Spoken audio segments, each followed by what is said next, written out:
Hey everyone, welcome back. It's Tavis Leaf Glover, and today we're continuing the photo composition masterclass. This is episode 8, and we're going to be digging into the top 3 photos of Josef Kudelka. And I've covered him on this YouTube channel before. I show a lot of great techniques that he used to accomplish some of his best photos, so be sure to check that out when you can. But if you haven't joined the newsletter, be sure to do that. You get a lot of cool freebies, a lot of articles and downloads you can have. Plus, if you subscribe to this YouTube channel, you can suggest other photographers in the comments below, see if you want to get them bumped up. Josef Kudelka was a little bit further down on the list, but he was recommended in the comments, so I bumped him up to the very next video that I did. So thanks for the suggestions. But we'll start with this one. This is one of the photos from the invasion of Prague, and this is a student standing on a tank, which is pretty crazy. I know I didn't do that when I was a student. Probably was just playing video games and checking out the chicks, you know, something normal. You know, it's kind of crazy how people's lives are drastically different depending on where they live. But pretty cool image. And this one, his face was edited out, so I found another one where his face was actually in the photo. So I stitched those two together and voila, we reveal his face. Kind of looks like an iconic shot from a painting. I'll find that painting and put it up. I think it was maybe Delacroix or something, but I'll put that painting up. This guy waving the flag resembles a woman in a painting that is waving a flag also. But first thing we notice is this giant tank coming straight at the camera. He's using a wide angle lens, but he's also got this very dominant diagonal in the tank and also some in the street. But dominant diagonals and other techniques create visual impact, but he's got this dominant diagonal here. I did an article on this, covers several different techniques to incorporate visual impact in your image if you're a painter or a photographer. But diagonals definitely add more energy to the image, and we can see that here. Also got all this aerial perspective in the background, the smoke, creating nice depth in the image, like this tree is being totally swallowed by this puff of smoke here, and then the background is almost completely obliterated by the smoke. There's nice depth there. You can also see another tank in the background, people just marching, walking along, enjoying the spectacle. The main character here, he's got an aspect of view, and that's when the limbs are spread or you're showing a twist in the form. It just helps us identify his shape a little bit better. Like you can squint and you can totally see his shape there. If you're squinting, it may look like his arms kind of like going up here like a robot or something, some type of creature, but it's just the flag because those values are very similar, so they're kind of being lost there. It'd be better if maybe this flag was coming out here and it was waving here, you know, and he's capturing the person there. That would have been a lot better, but you know, sometimes you don't get those opportunities. Now, I did do an edit on this, and I did find some things that could have been enhanced to improve the composition. So I'll turn that on here, and a lot of it was just mainly edge flicker, some high contrast around the edges, and especially one part that would make this image even better is if he captured that entire, I don't know what you call this, but that dominant diagonal, the end of this tank cannon right here. It would have been a lot better if it was fully inside the photo instead of being clipped off like that. But if you study a lot of master paintings, if they do incorporate edge flicker or happen to have edge flicker in their paintings, then most of the time, if they're professional and masters, it leads the eyes back into the composition. So playing with edge flicker is just kind of like playing with fire. You don't really want to use it unless you know what you're doing. But right here, it's leading the eyes back into the composition, so it's not as bad, but it's still, it would have been better if that cannon was fully inside the picture, because he has a lot of negative space down here that's not really needed. Like if we crop this up like this and then expand it this way and have that cannon fully extended in the frame, and you're bringing more attention back to this guy and the whole tank and the truck over here, and then you add a little bit of the crowd over here maybe, and then more of the sky, that would have been a better composition rather than what he has here, because all this negative space is just kind of wasted space. So that's one thing. The balance is off a little bit. If we add the grid on there, we do see that the man's pose is paralleling these diagonals here. See that? His arm right here, paralleling that, also paralleling this arm right here. The flagpole is paralleling that diagonal. I'm going to bring it up here. You can see that it's paralleling that. So we've got a little bit of geometry. Would have been awesome if this cannon was perfectly paralleling this diagonal, but it's not. Well, still, it's a dominant diagonal, which adds a lot to the image. And we've got these dominant diagonals down here, not paralleling. This one is right here. This one is almost paralleling. But the reason we want to parallel it or lock it into the grid is because it echoes the geometry of this frame here, this 1.5 frame. You're echoing the geometry within that frame, which is always nice. Okay, so if we check the balance, we're going to draw this vertical and horizontal center lines, and we're going to check this balance real quick. So we've got most of the tank on the right side of the vertical center line there. We've got this dominant diagonal on the right side. We've got this big truck over here. We got this guy here, which helps take the balance back over here, but his gazing direction is going this way, so it adds even more weight over here. And then we've got minimal interest, just a couple people over here, not much interest, and then we've got this puff of smoke. It's not really balanced well. Like I said, all this negative space, it's affecting the balance as well. So if we did crop it as we showed before, we would have better balance because all this weight here would be shifted, and then his gazing direction would be looking to the right as well. So balance is a little off, no big deal. The scene is probably once in a lifetime type of shot, and you just take what you can get. So suddenly I discovered the wall, and I grew up behind the wall. For me, it was the prison. I was in the cage. So of course, I didn't like the wall. But in the same time, it is pretty spectacular, this wall. But if he was here, he could have been taking multiple shots trying to get this full tank and capture the balance properly. But to control the contrast around the edges, I just subdued some of the edges a little bit. You can see this high contrast up here, over here, right here, this guy right here, the white next to the black. Just subdued that a little bit, and then especially in the trees right here, it's a lot of high contrast because the light sky is peeking through that dark tree, so it creates really high contrast over there. And that does help balance the image a little bit if you have that high contrast, because all this weight is on this right side, so it does help balance the image just a bit. But still, it's not an interesting part of the image, but it does help the balance. So we're just subduing it a little bit right there, but I could see how it does affect the balance, makes it even more right heavy. So maybe that left side could be high contrast. I just don't like it. It's really distracting from all this right here. So if we take that out, you can see how it's just pulling the eyes a ton over to this left side here. So I'd rather have more interest on this man here. So that's that one. It's not bad. It could have been a lot better, just taking a couple more shots. He could have nailed it pretty good, but not bad. We'll move on to this next one. And this one is part of his Exile series. So this one, right off the bat, you can see the separating shapes. Now, if you watch the previous Alex Webb video, he's a street photographer also, and he works with Magnum as well. They all know these professional street photography techniques, just like Henry Cartier-Bresson. They use separating shapes, nice figure-ground relationship. So this one's definitely excellent. The composition is just really good, and he's using size hierarchy. If you take the vertical and horizontal center lines, we can check the balance. So he's got these three large subjects in the foreground,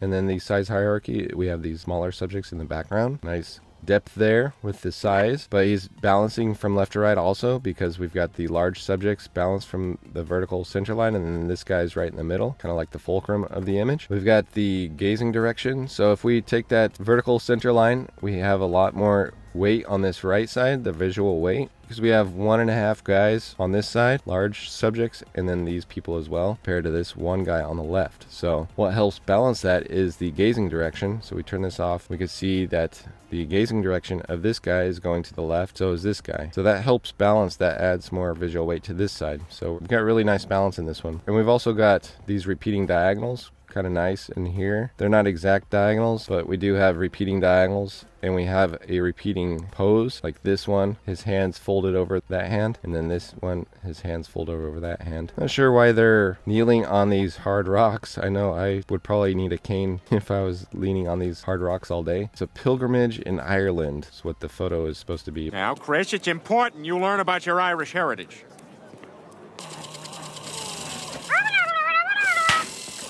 But not sure if they're just on a nice little walk through the countryside, because these people in the background have sticks as well. Like one's a woman, one's a little boy. So they might just have these walking sticks because the rocks are so rough, and it's just to keep your balance. But one thing that did stand out to me, and it occurred in Ansel Adams' photos a lot, and also Henry Cartier-Bresson's photos, and it's just a really bad Photoshop job or darkroom job where they try to just make the figure-ground relationship better, and they increase the brightness of this background. So at first glance, it's, nice figure-ground relationship, but they totally manipulated that background. This is water right here, and then this probably a mountainside in the background. And there's no physical situation or realistic situation that would create this much aerial perspective behind these people, especially. From this guy to this guy, there's hardly any value change from his shoulder. Actually, it creates kind of like an unwanted illusion where this person's standing on his shoulder because the contrast is so similar.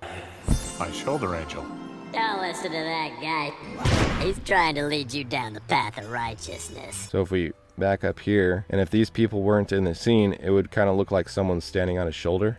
like an unwanted illusion. So you gotta watch that kind of stuff. But what I'm trying to get at is the contrast from these people in the foreground to these people in the background. It's not very different. It's very, very similar. Okay, so there's not much aerial perspective within the scene from this person to this person.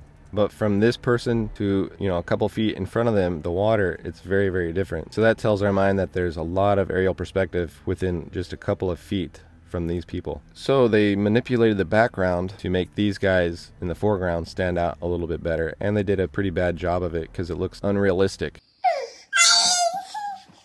No! Now this is a cloudy day. You can tell because there's no cast shadows. It's just kind of like a soft shadows everywhere. So I tried to recreate what it might have looked like, you know, nice light. So this looks more realistic in the foreground. You know, the contrast is good. You can see their faces a little bit better, but the background still is missing that information. So this is the original. You can see how the original is just, they're super dark compared to that background. It's just unrealistic. So and this is the edit. It looks a little more realistic, but we're still missing those details. So if I were working with Magnum, I would go back through some of these images and rescan the negative, and then you can edit it in Photoshop a little bit better to create just a really, really perfect masterpiece with the contrast. That's what I would do. But this one's really good despite the editing flaws. Got nice separating shapes. All these shapes are separated right here, and then also here. He's fitting these people in the background right into this pocket of negative space between these two guys. He could have stood a little bit further to the right, and that would move these people perfectly right here. So you always have to be paying attention to the foreground and the background. So he had time to do that. It's not like these guys are walking away really quick. So he had time to recompose, take another shot if he wanted to. But this one just slipped past him. He could have just taken like 1 foot to the right, and these people would be perfectly aligned between these two men. So it's just something to keep in mind, you know, if you have plenty of time to take the photos. Otherwise, you know, practice, practice, practice, and always analyze people's work. Always analyze your own work and look for areas of improvement and try to build upon your past experience and develop that muscle memory, and you'll continually do better. Okay, let's move on to this last one. This is part of his Gypsy series. We can see it's really, really complex composition with multiple subjects in it. He's applying the same exact techniques as the previous one. He's using nice figure ground relationship. He's using aspect of view in these poses right here. Spread limbs, see that? Spread limbs, spread limbs. Helps us identify the shape, okay? These guys too, the musicians in the background, and the nice figure ground relationship. He's making sure all these people have nice simple backgrounds behind them. You can see the difference between these people with the nice backgrounds and then these people with the shadows being cast on the logs, creating a little bit of confusion there with the foreground and background. You can see the figure ground relationship isn't as good, and then we get better figure ground relationship on these people here, these little kids. Same with here. He's making sure this guy's separated from these people in the background right here. It's just a really good, well composed image with tons of people in it. And Josef Kudelka, if you've seen any of his videos, he seems like a genuinely nice and compassionate person. I never met bad person. Yeah. I'm not very courageous man. On the contrary, I think probably people who saw me taking pictures, they said you behave as a complete idiot. You were out of your mind. And I must say I'm happy that I behave as an idiot. And I was out of the mind. Probably would be a really fun person to hang out with, just to shoot with and stuff. But if you compare him to Henri Cartier-Bresson, he's got kind of a temperament to him. He's mad. He has a passion for painting, and is a real friend. Hey, come on, come on, hey! Hey. Salute, compañero. I forgot my knife at the club. Tonight I'll have that knife of yours. Okay, I go to get a bottle of vodka. Quick. But how does it affect your work? Well, it goes through all the system. Not the brains. I know. Thinking is very dangerous. And if you've read his book, The Decisive Moment, I did a video on this, but in the book, The Decisive Moment, Henri Matisse, he's an artist. He did the cover for his book, but he left out the hyphen between Cartier and Bresson, and it was probably just a mistake, but some of the people in the book, they said it might have been because Henri Cartier-Bresson has kind of like a dual temperament. Sometimes he's really nice, and sometimes he's really cold and mean. And we can see that in some of his videos. Quand je vois qu'il y a des mauvaises photos, ça c'est pas bon. Ça c'est pas bon. Comment? Ça c'est pas bon.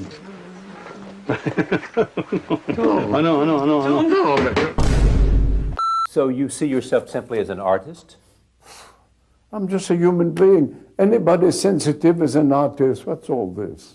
So pretty interesting to see that. Everybody's got their own little personalities. But I did find some things that we could improve on this, and mainly it's just contrast control. I'm going to turn this on and off and show you how the edge flicker creates distractions. So this upper right corner here, take a look at that. We can see turn it on and off, and it's just creating that high contrast near the edge, a lot of distraction. So I just subdued everything around the edges there. Also up here, there's high contrast from that hole from the roof, and then the sky was really light and it's creating really high contrast there. Just subdued that. Now this is up to you if you're editing your own photos, and you can edit it out if you're a street photographer, or you can just subdue it to control the contrast. Like this one, I edited out this person's half body because it's just kind of distracting. But in reality, you can probably just subdue it and improve the image. It's up to you how you want to present your photos. But I always talk about Steve McCurry because he actually got caught.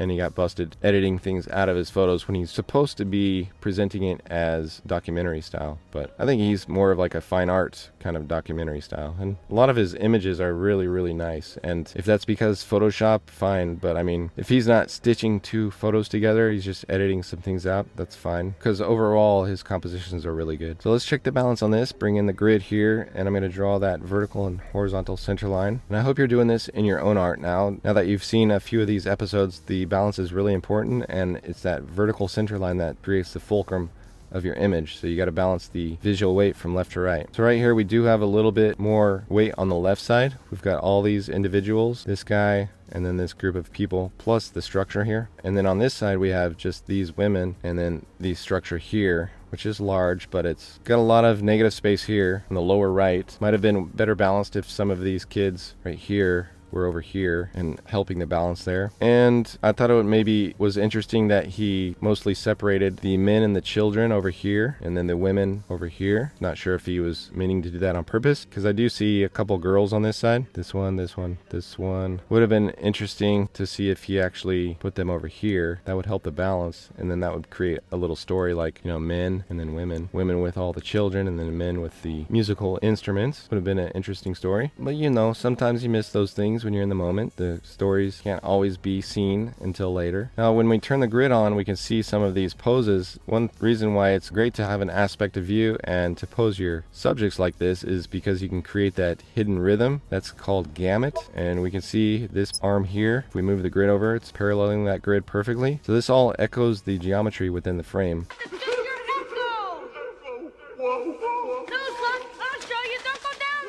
This guy's arm here, paralleling right there. And I do this with master paintings all the time. You just go through and see which diagonals are repeating within the scene. And it would be better if this had a dominant diagonal to set off that repetition. We do have one that's up here. Probably the most dominant diagonal within the scene is right here with the most contrast. Like this guy's leg, he has a dominant diagonal, but it's not high contrast like this. So if we move this over here, you can see that it's paralleling the grid there, which is nice. His thigh is right here, paralleling. This boy's leg right here, paralleling right here. So we do have a little repetition there going with the gamut. And then if we move this over to the saxophone, see how it's paralleling that really, really perfectly. So it's really interesting. A lot of these Magnum photographers, they capture geometry within their scenes. And I think that's all due because Henry Cartier-Bresson is one of the founders, and he was really, really huge into geometry.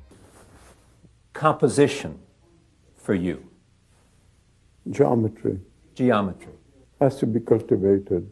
And dynamic symmetry is pure geometry. All these lines are geometric and they relate to each other. So pretty interesting. But that's it for Josef Kudelka. We start out with something that's really intense and it's got that visual impact, a nice aerial perspective, crazy scene, but it has balance that could have been a little bit better and edge flicker that could have been a little nicer. Then we go to this scene, really, really nice composition. Just the editing part of it was a little bit unrealistic. This one with a hidden rhythm within the scene, nice figure ground relationship, aspect of view, separating shapes, all kinds of good stuff. Just could have controlled the contrast a little bit better, but that's about it. Thanks for the support and stay in touch.